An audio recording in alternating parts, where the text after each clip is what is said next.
I hadn't anticipated speaking on this topic, but I'm glad I'm here for it tonight. I am a longtime resident of Washtenaw County. You can see it.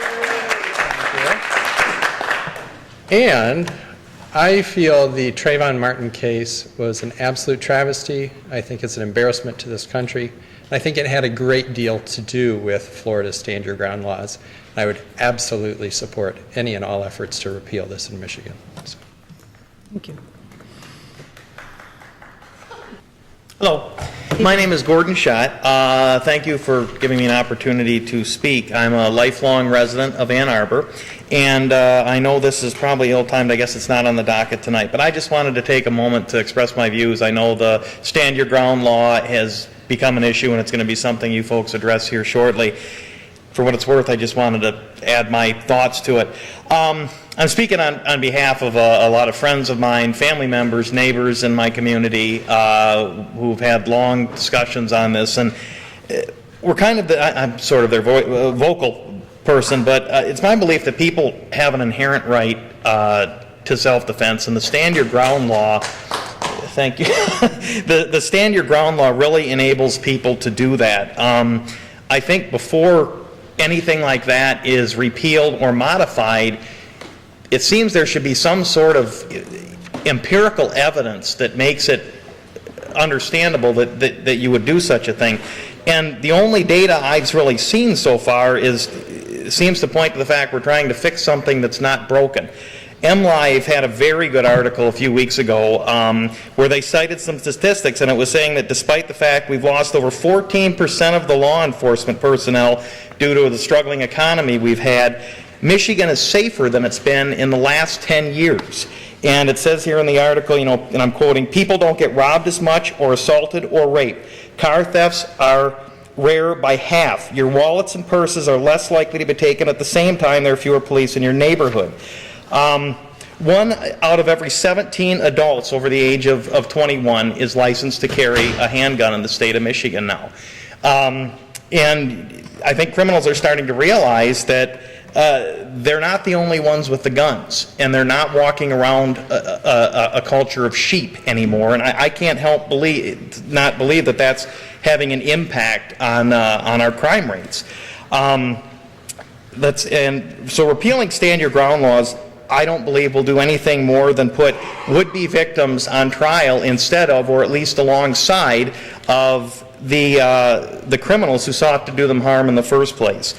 Not only is this just plain wrong, but it will also cost the victim thousands of dollars in legal fees as they have to defend themselves a second time in court.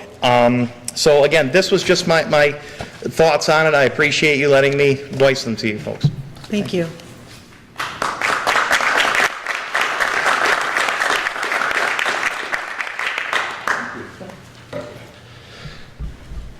Hi, my name is Phil Hofmeister. I'm the president of Michigan Open Carry. I'm not from Washtenaw County, just so you know. I'm here tonight to speak about the stand your ground law issue that you guys have brought up. There's been a lot of conversation about this since the Zimmerman trial. And what a lot of people don't realize is that the Zimmerman trial, and I'm sure all of you people are educated adults and probably maybe have followed that a bit. The Zimmerman trial had absolutely nothing to do with stand your ground. It never came up in the Zimmerman trial. But it seems since then there's been a movement by various parties in this country to try to repeal these stand your ground laws. And all the stand your ground law says is that if you say that if you are in danger where you believe that the use of deadly force is necessary to protect yourself or someone else from great bodily harm, injury, great bodily harm, death, or rape, that the proof is on the prosecutor to prove that you weren't defending yourself. I don't think that that's such a big burden. It's not much of a departure from the common law. A handgun is used some 2 million times a year in self-defense. Oftentimes that gun is never fired. If you compare that, the amount of firearm deaths every year is about 38,000. If you compare that to automobile accidents, it's way, way down. And you compare that to medical accidents. You know, people go to the doctor, they go to the hospital, and they get treated there, and they get treated with the wrong medicine, or someone means to inject them with an antibiotic, and oh, well, it was strychnine instead, oops. That actually happens about 90,000 times a year, 90,000 deaths a year. So firearms aren't one of the leading causes of death in this country. There's a lot of other more leading causes.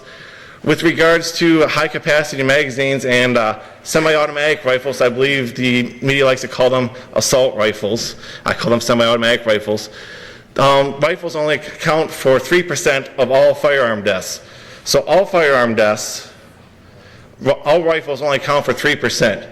And you're talking about you're talking about an even smaller percentage of these is a semi-automatic rifle being used. Sometimes it's a hunting rifle or other rifle. So 3% is rather small, and yet we're trying to go after these high-capacity magazines and these semi-automatic rifles for what amounts to be a very small percentage of gun violence.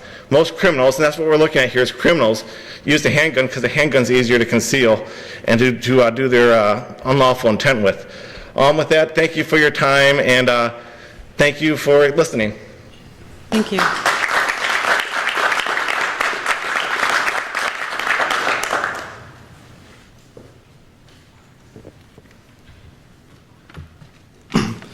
My name is Jason Gilman, also not from Washington County, Eaton County actually. While I do stand before you openly carrying a loaded firearm as a member of Michigan Open Carry, I argue that stand your ground is a topic that must be examined from the context of self-defense in general, rather than that of firearms. While the discussion of firearms is quite relevant to self-defense, as firearms are one of the best tools for this purpose, their discussion is tangential to the issue at present. Excuse me. Although state statute spells out the specifics, the essence of stand your ground in Michigan is that an individual can defend themselves using deadly force if they honestly and reasonably believe that such force is required to prevent imminent death or great bodily harm without a duty to retreat. Furthermore, the burden of persuasion rests on the prosecutor to prove beyond a reasonable doubt that the use of deadly force wasn't justified should they believe that to be the case. Without the protections provided by stand your ground, individuals will be put at a much greater risk of not just death or severe physical harm, but financial and emotional harm as well. They face a potential overzealous prosecutor looking to score political points, as the burden of persuasion is on the individual to prove that the use of force is justified. Not right. Anyone in law enforcement or the military will tell you that fractions of the second matter in these situations. Second-guessing a course of action for fear of the legal implications without stand your ground protections will consume the time that very likely will get people killed. This is even taking into account any time spent if flight is attempted, only to have an attack or catch up and attack from behind. Of course, I can tell you as an officer in the Michigan Army National Guard that turning your back to a known threat is an incredibly bad idea. Ladies and gentlemen of the Commission, given my statements, the reason should be clear why out-of-county residents are crashing your county board meeting and speaking against a potential resolution which would support the repeal of Public Acts 309 and 310 of 2006, the acts which comprise Michigan's Stand Your Ground law. The reason is simple. There are serious statewide implications if the aforementioned public acts are made void. Subsequently, any support of such a repeal requires refutation. Repealing statute comprising Michigan's Stand Your Ground law will get people injured, if not killed. Thank you. Thank you.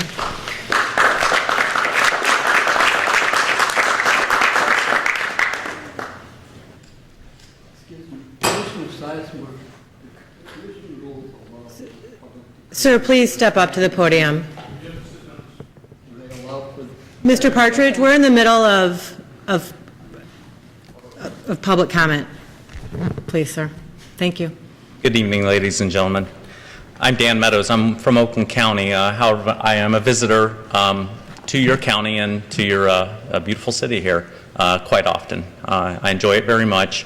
One of the things I do enjoy as well is enjoying myself and my family while being armed for defense of myself and my family. And I just wanted to come up and voice my opposition to this proposed resolution that will be going up to our elected representatives up in Lansing.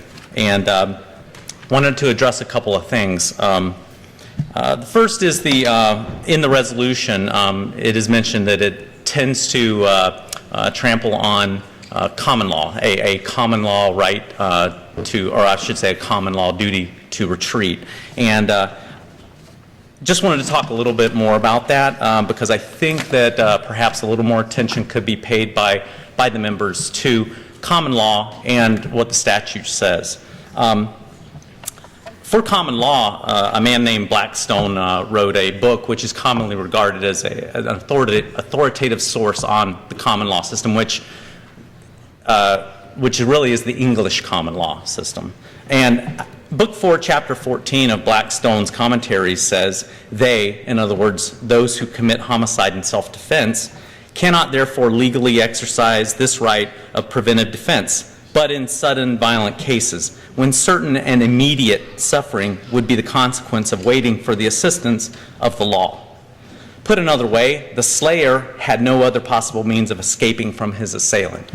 So this duty to retreat is in reference to the slayer, the person who uses homicide for self-defense, having no other possible means of escaping from his assailant. And as Blackstone puts it in context, you have no other possible means of escaping from an assailant when you are set upon with sudden and violent act, when you're in certain and immediate contemplation of suffering, if you must wait on the law.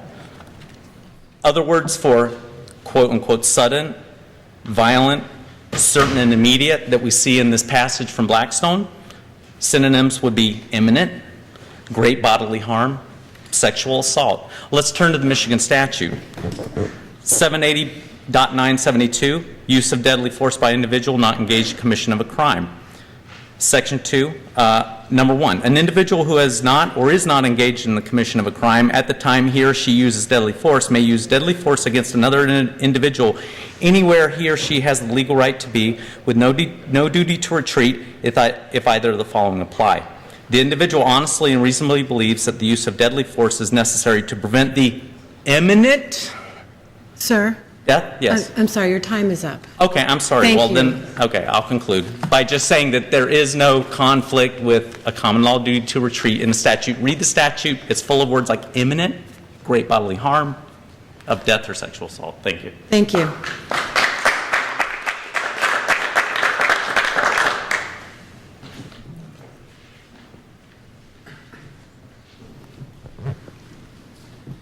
Good evening. My name is Tim McRae. I'm also from Oakland County. I'm disappointed that no one from Washtenaw County has spoken to you yet, but I really appreciate you giving us the time to speak. I think it's a sign of the consideration of this board, and I greatly appreciate it. I do work in Washtenaw County on a regular basis, so I feel like my opinion does count a little. I'll be very brief.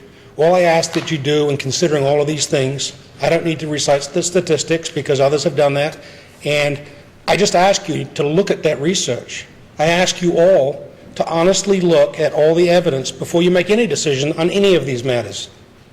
I strongly support the Second Amendment and all the other amendments to the United States Constitution, and I'm sworn to uphold those rights, and I'll continue to do so. And I know that you're sworn to do so also. And I just ask that you honestly look within yourself, regardless of your own personal opinion, set opinion aside, and look at the facts. The only statistic I'm going to state is that violent crime in the United States is at a 43-year low. It basically, in our lifetime, has never been this low. Yet we have less police, and we have more guns, and we have more gun freedoms. Now, is there a correlation? There is no way to know. But I ask you all not to make decisions based on opinion. I understand that the first resolution that you considered was suggested because 3 people came to this board and spoke in favor of it. I don't know what evidence they presented, and I don't know what evidence you examined before you wrote that resolution. But I ask before you vote on something that you look at the evidence, and I think you'll find an honest person, a fair-minded person is going to find either the facts support gun rights or they don't deny them. You know, there's no call. So I just ask that you do that, and I appreciate the opportunity. Thank you. Thank you.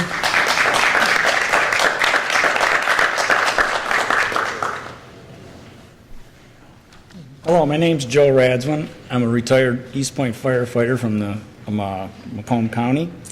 Good evening to all of you concerned citizens of this great city of Ann Arbor in the wonderful state of Michigan. I'd like to express my reasons why putting a limit on magazine capacities and the elimination of the Michigan Self-Defense Act, i.e. Stand Your Ground law, would only give the bad guys the upper hand, putting law-abiding citizens in even more life-threatening situations. Point 1, magazine capacities. To limit the capacity of bullets to any number is ludicrous. Bad guys don't care about laws or even life itself. But let's say, for the sake of discussion, the bad guys follow the law, and the law is a 10-round mag capacity. I have 10 rounds, they have 10 rounds. I'm walking our dog with my wife, and we're confronted by 3 bad guys. Remember, 3 10 rounds each. I have 10, but together they collectively have 30. I ask you, how is this fair? If my wife carried a gun, we'd still be 10 rounds of short to be even. So limiting magazine capacity only hurts the good guys. Remember, bad guys don't care about laws. They only care about what it takes to get what they want. Point number 2, Michigan Self-Defense Act, Stand Your Ground law. I have a 72-year-old widowed mother who lives alone. By no means is she handicapped in any way to do anything she wants to do or go anywhere where she wants to go. But her safety as a single elderly woman concerns me, as it does with all women. Bad guys usually see women as easy targets. 1, they're not known to really carry guns that often. Women are usually more easily overcome by force, and women carry purses, often which are the intended target of a criminal. I picture my mom coming out of the grocery store, pushing her cart to her car. She puts her groceries in the car, puts the cart away, opens up the driver's door, turns around, and there is bad guy standing there with a knife. And he wants whatever. Money, car, I hate to even think about it, but sex. My mother is a concealed pistol license holder. Warns the bad guy that she has a gun, which is what you're supposed to do, and pulls it out. My question to you all is, where is she supposed to retreat to or run to? If she can't stand her ground, is she supposed to jump over cars or fly away? Let's stop and think for a moment what a 30-year-old mother with 2 kids in the car is supposed to do. Is she supposed to run or retreat? Or is she supposed to stand her ground and protect her family? Thank you for your time. Thank you, sir.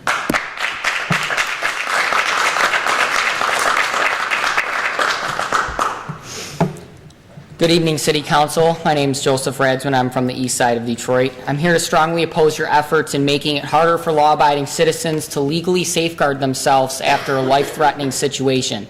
There's 2 important points that I'd like to make about the Self-Defense Act. But first, here's our example.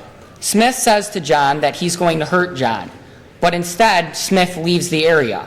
John, feeling threatened, goes after Smith and kills him. Can John claim self-defense? If we apply our example to Michigan law, keeping in mind that the prosecutor under the Self-Defense Act has the ability to charge anyone who uses unjustified force, how might the prosecutor show that John's force was unjustified?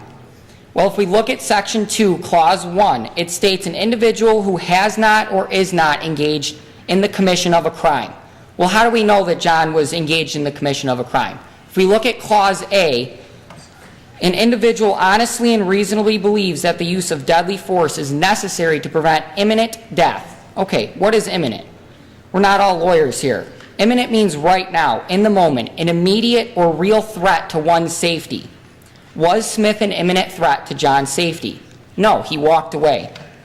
If we look at 2 court cases here in Michigan, People v. Davis and People v. Williams, the court denied 2 criminals jury instruction on the right to self-defense because they were in the commission of a crime. Can John claim self-defense? Under Michigan law, no, he cannot.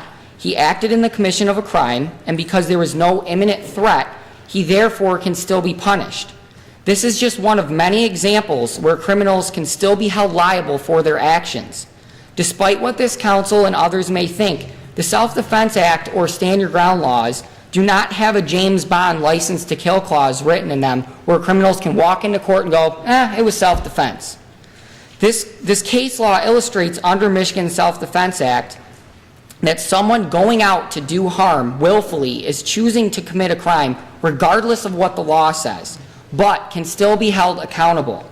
On the other hand, Michigan's Self-Defense Act protects the mother who defends her 2 children or the grandmother who cannot run away from that imminent threat. They're able to stand their ground. Thank you.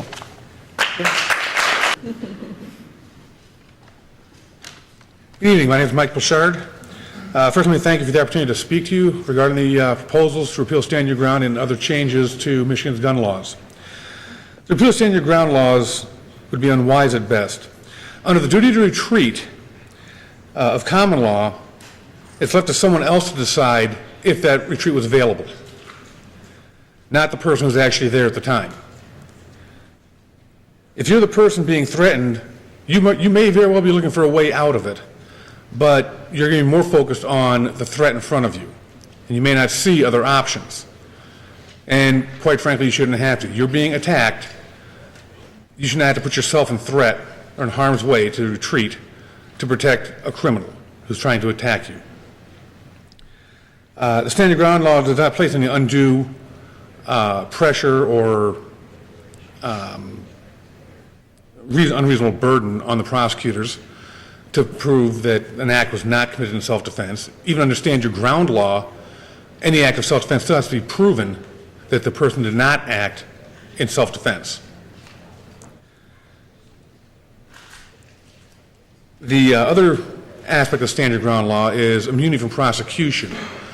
Prior to Stand Your Ground law, if you use force or lethal force to protect yourself, you could still be civilly sued by the family members of the victim, or the attacker, I should say, or the attacker themselves if they survived it.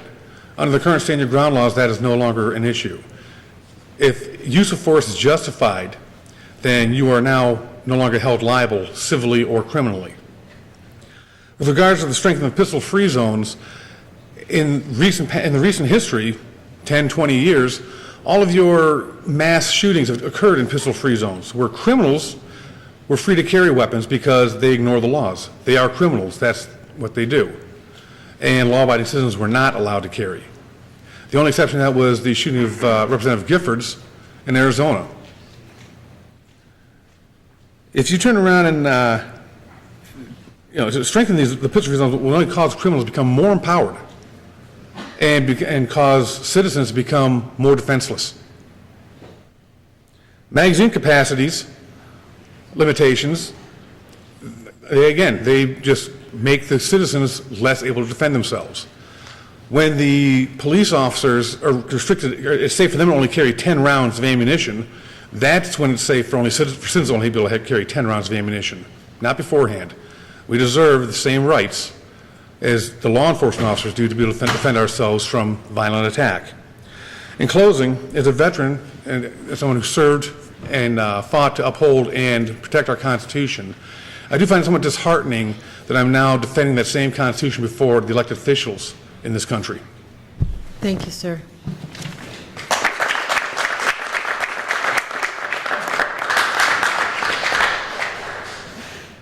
My wife and I are caring for her elderly mother.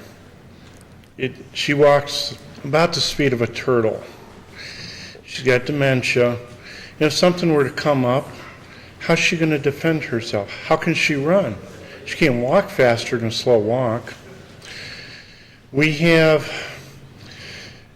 to be cautious about where we go. There was an incident not far from here in a parking lot where my wife was, there was 2 guys that looked like they were stalking my wife. We had gone to different stores and were walking back out. They saw me, they disappeared. 30 years ago, my wife and her mom were attacked in a parking lot, in just a regular old shopping center. There was some belief that her early dementia caused by that attack. They did what they're supposed to do. They gave up their purses. The criminals decided that they didn't have enough money on them. Threw both of them to the ground. My mother-in-law was in the hospital for a few days, maybe a week, I don't recall. But we have to be able to defend ourselves. We can't depend on or put police in every single parking lot or every single corner. And as responsible adults, we have to do that. But my father-in-law, he got his CPL specifically because he can't run either. Unfortunately, right now, he's in the hospital. Until he gets better, we're watching after her. Thank you. Thank you.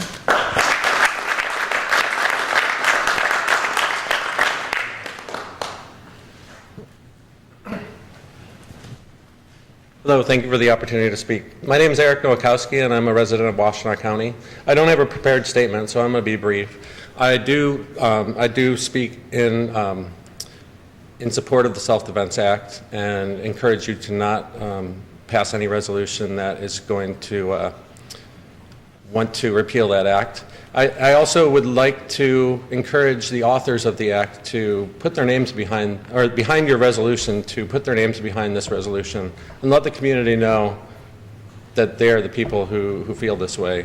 I would also encourage them to release any sources where this language came from for this resolution, because it appears that this resolution has been circulating around the country in various communities. And that's basically all I have to say. Thank you. Thank you. Good evening. My name is Kimberly Luckett. I also am a resident of Washtenaw County. I live in Saline. I'm the mother of 4. And like Mary, I really would like to see this commission think very seriously and spend a lot of time thinking on both sides of the argument that's before you. I'm in favor of the current stand your ground legislation that's already been passed. In reading the resolution that was put together a couple weeks ago, I'm going to speak to, it had language stating that you were interested in strengthening the current gun-free zones. I already, as it is now, do not want to be in a gun-free zone. I do not want to spend all that much time in a gun-free zone. I don't want to be in a school. I don't want to be on campus. I don't want to be in a movie theater, because a large number of these mass killings, I think it's in the last 60 years, the number that have, other than the Giffords case, where 3 individuals or more have lost their lives, have been in gun-free areas. Candidate